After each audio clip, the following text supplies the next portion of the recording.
Broadcasting from the business capital of the world, this is the Podcast Business News Network.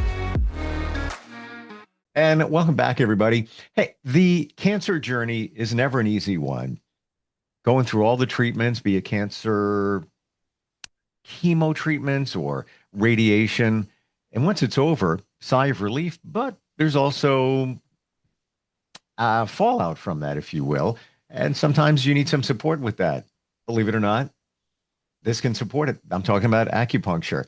Every time we get together, we learn from her how acupuncture can help with so many different things. And post-cancer treatment is one of them. Dr. Kelly is a acupuncturist, herbal medicine expert, and so much more. And bless you. And Thank you. she's out of New York City. Great to have her back on. Hey, Dr. Kelly. Hi, Steve. How are you doing? Fantastic. It's great to have you back here. And once again, I never even considered how acupuncture can help somebody in their cancer journey. Tell us more. Yes, actually, my office, the location is very close to Sloan Kettering Hospital, where a lot of people go there to treat cancer, radiation, chemotherapy stuff.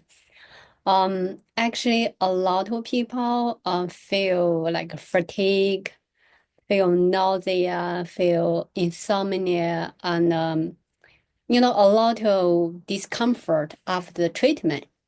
So then they would like to see an acupuncturist, to take care of them so they can feel better.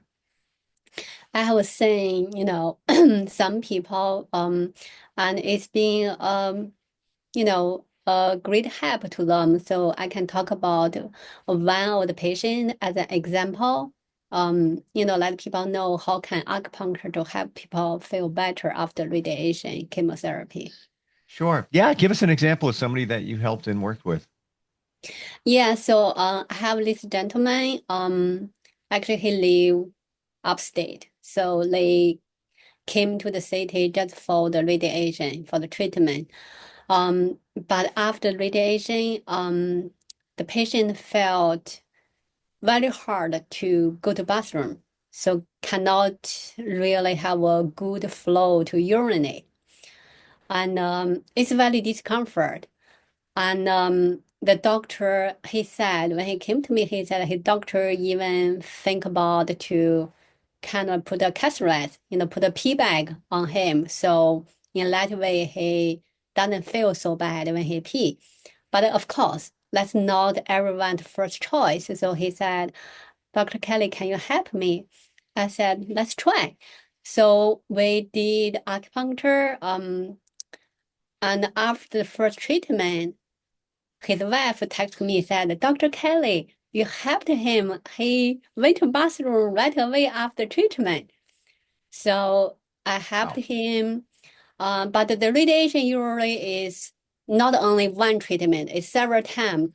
Usually the more treatment people get, more discomfort they will feel and more nausea, fatigue. So he basically come in after each radiation treatment. I will treat him and he feel better. So he didn't have the catheter. He didn't have the pee bag. He drove back 3 hours with the car. So he's Wow. very happy. Wow. Where were you when I needed you? I had radiation for skin cancer. And although it wasn't as invasive as many other radiation sessions, like you said, every time you go, and I went every single day, 5 days a week for 30 days a month. Yeah, there's discomfort. There's definitely discomfort. Um, any other journeys you can share with us? I mean, that's remarkable in his situation. Yes, I have another patient who got breast cancer. Then, usually the procedure for breast medicine, they do the surgery and then they do radiation chemotherapy. But similar, the patient feel burning over there in the local area. It's painful. They couldn't fall asleep, couldn't eat. So it's very discomfort. So I treated this patient also. She felt better, so she can fall asleep, she can eat, not feeling like nausea, vomiting. Um, so in general, doesn't matter it's breast cancer or prostate cancer or whatever cancer, all the radiation chemotherapy basically make people feel very uncomfortable. Like they feel the pain, like digesting system doesn't really work. They couldn't fall in sleep. But acupuncture can treat all the discomfort and make them feel better in general. Wow. What is going on that it works so beautifully even with cancer treatment? So let's talk about, for example, for the prostate cancer. The reason why people feel like cannot go to use the bathroom because the radiation create a lot of heat toxin. It's kind of like they have a lot of heat in the kidney, in the UB, make them have like hard time to pee, give them the even burning sensation. Like also the radiation chemotherapy make their body feel very weak. They don't even have the strength like to kind of like to push. So, but the acupuncture can, you know, we tonify the kidney because kidney in charge of, the pee and poop. So when we tonify kidney, we can make the kidney stronger. They have more strength, to use the bathroom. And also the radiation chemotherapy created a heat toxin. We can clear the damp heat in that local area, in the kidney, in the UB. When the damp heat got cleared, they don't have the like urgent frequent urination feeling and burning, difficult to urinate. So we clear the damp heat, we strengthen their kidney, strengthen their UB function. Of course, we always strengthen their digesting system so they can have a better digestion, so their body have more energy they can use, for their daily life. Wow. And in that type of cancer, usually after treatment, a catheter is normal, at least for a period of time, days, a week potentially. Um, Remarkable. So it sounds like we're going back to the cold and the hot again. And Yes. I'm Yes. seeing this more and more. This is a major challenge within our health and our bodies, it sounds like, Dr. Kelly.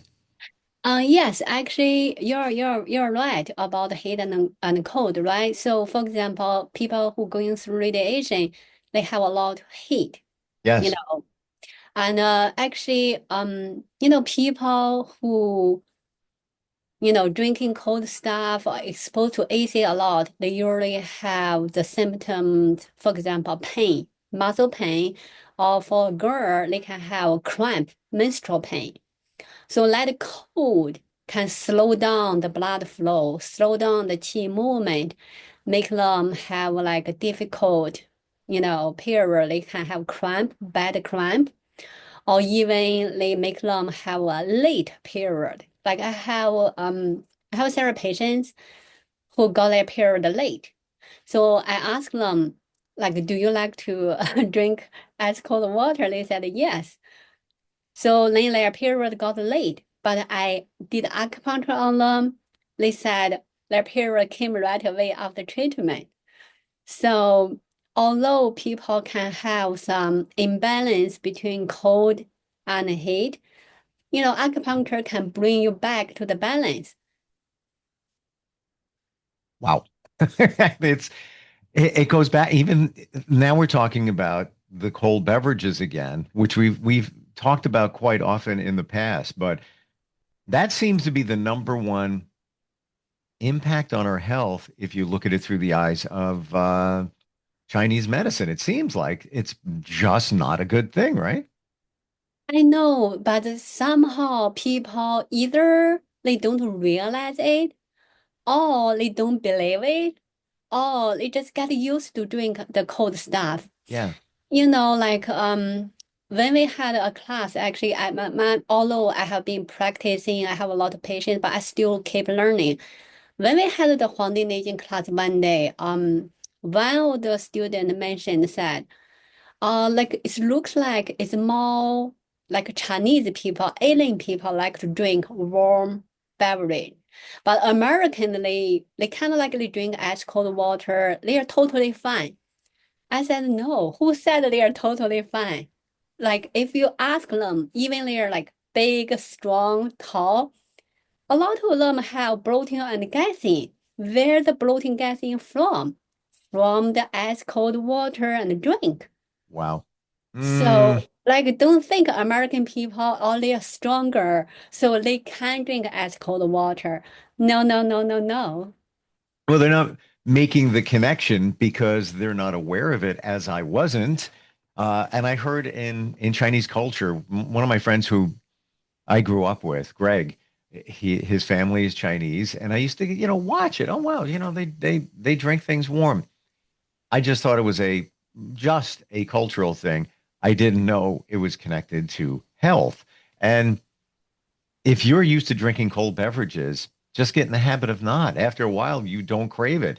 And there's going to be those isolated cases where you're out somewhere, somebody gives you something to drink, it's already cold. It is what it is. But if you can be intentional about it, how about salt? I have not put salt on my food since I was a kid. Haven't. I'm just not a big fan of sodium. Everything has salt in it. Why add to it? I don't see the reason. I'm not missing anything. Same thing with sweets. Yeah, I love an occasional dessert, definitely, but I don't crave it because I don't have it a lot. I've kind of just, and that's not to say that, I don't have other habits, but those are now on my radar, especially the warmer beverages. Back to support for cancer and radiation or chemo and radiation patients. What else can you tell us there that acupuncture can help? Um, well, acupuncture can give them more energy. Like how, right? People will say, how can you give people more energy? Mm, Well, there are some points can make you feel more energetic. For example, the one on the top of the head is called Du 20. The Chinese pinyin is Bai Hui, mean 100 points converge meeting over there. That's the most young point on our body because the head is kind of like more young, it's on the top, and the foot is more in. So when I put a needle on the head, on the top of the head, actually a lot of people feel more energy. And also, when we do the acupuncture in general, I mean, there are people who kind of like healthy, but I don't think anybody is perfect. There that everybody have a little bit something, right? sure. So I can always make people's digesting system stronger, make their immune system stronger. So in that way, their body can take in the food and make the best use of it. So they have more energy, they feel better. But when you are explain your stomach is weak, you cannot, even you eat a lot, you cannot really use that energy. So, and also a lot of time, actually people going through the radiation stuff, they don't have an appetite even. They don't want to eat.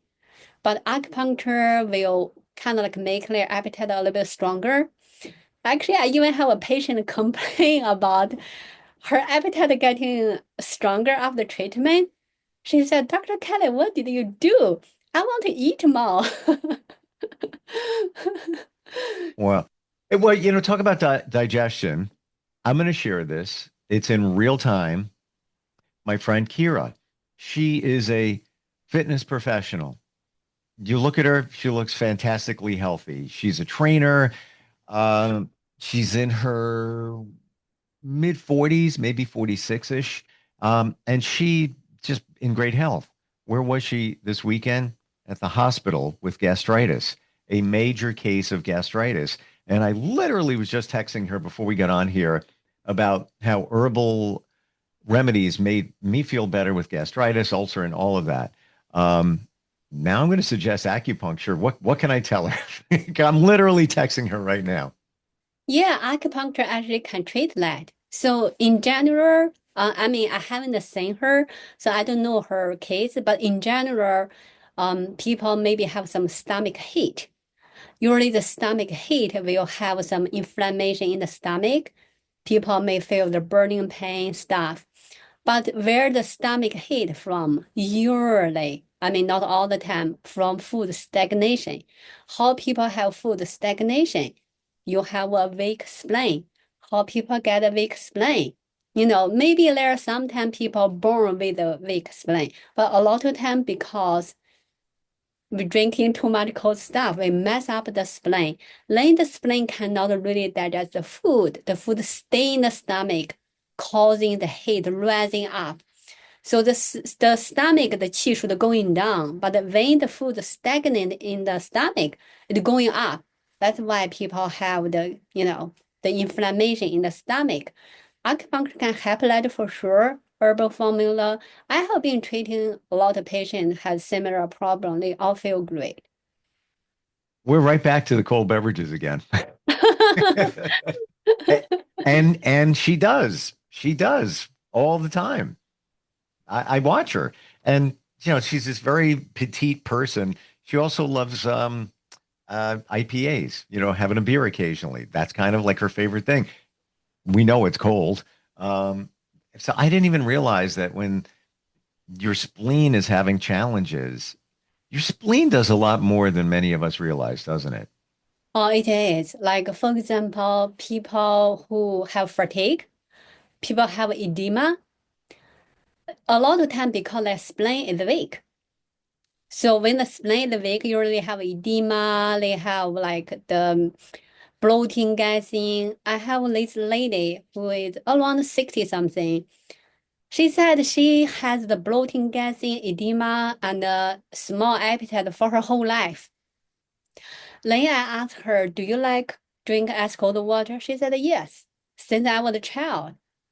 I'm like, that is the problem. That is the reason why you have bloating, gassing, small appetite, and edema. She said, "But how come the American people they are okay with the cold beverage?" I said, "How do you know they are okay?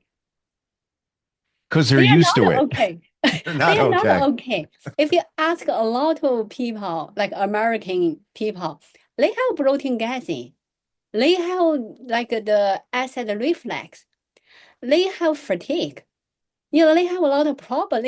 You just don't know. You just think, oh, they're big and strong, so they are okay with cold stuff. No. Wow. Got my warm coffee right here. It's, okay. So let me ask you this question about coffee.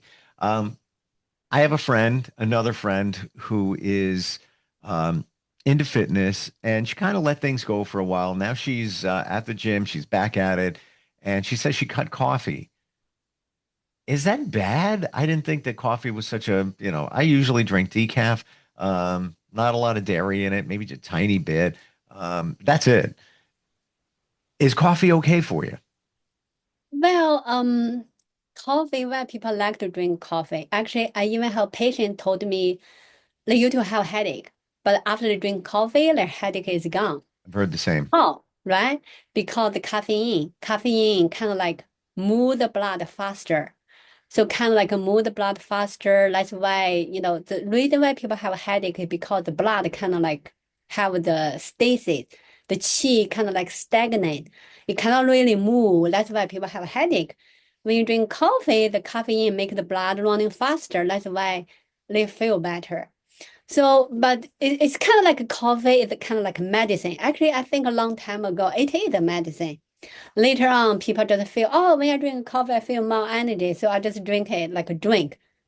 But I don't think anybody should drink a lot of coffee, because your blood gonna running faster, so you feel better. But you shouldn't you shouldn't feel great only with coffee. You should feel great without coffee. Gotcha. Yeah. And the average person, actually, yesterday was National Coffee Day, and I was reading that the average person has 3 cups a day. Um, and that's probably the minimum. So, like, that's interesting what you say, Dr. Kelly, in that much of what we ingest should be considered medicine.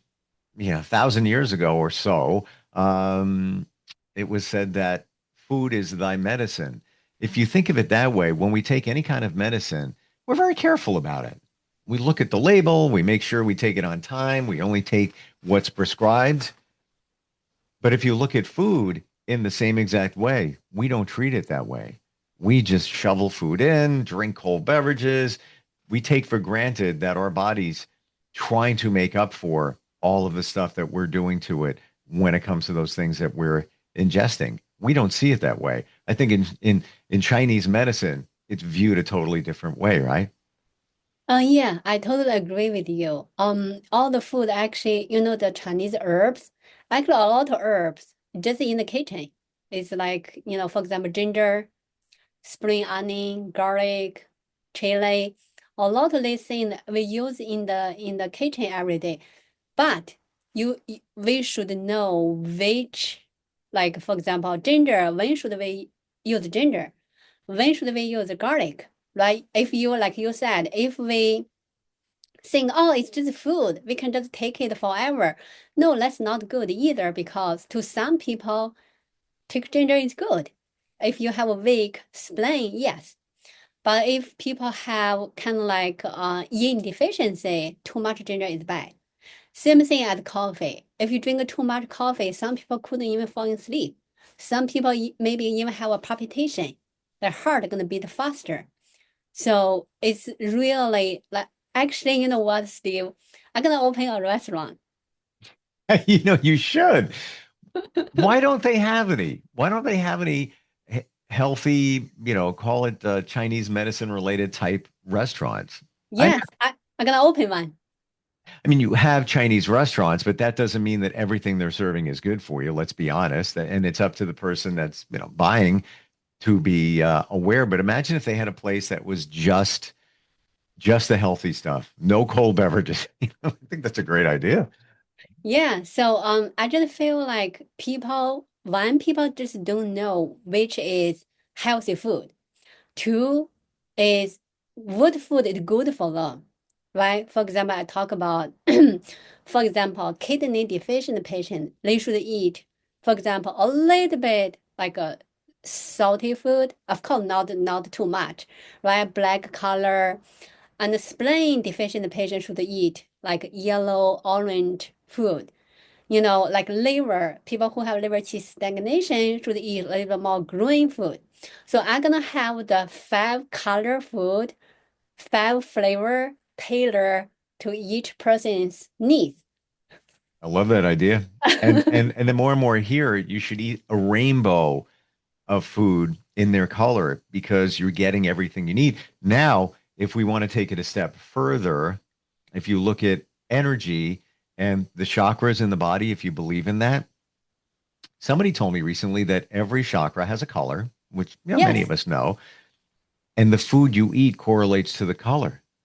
yes, that's true. Because in Chinese medicine, we have 5 elements, right? The 5 elements have each color and have each taste.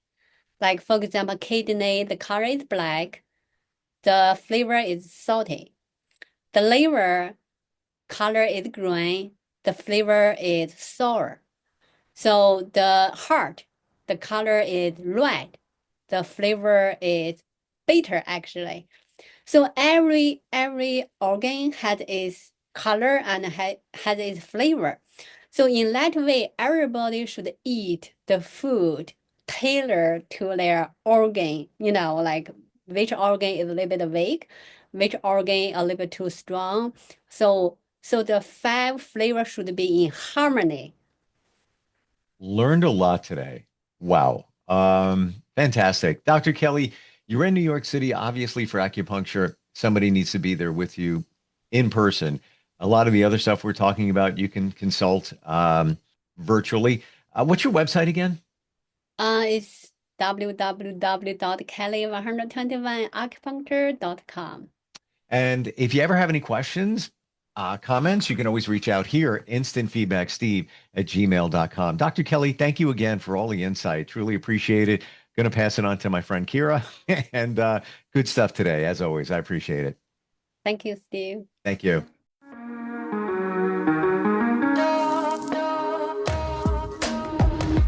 Broadcasting from the business capital of the world, this is the Podcast Business News Network.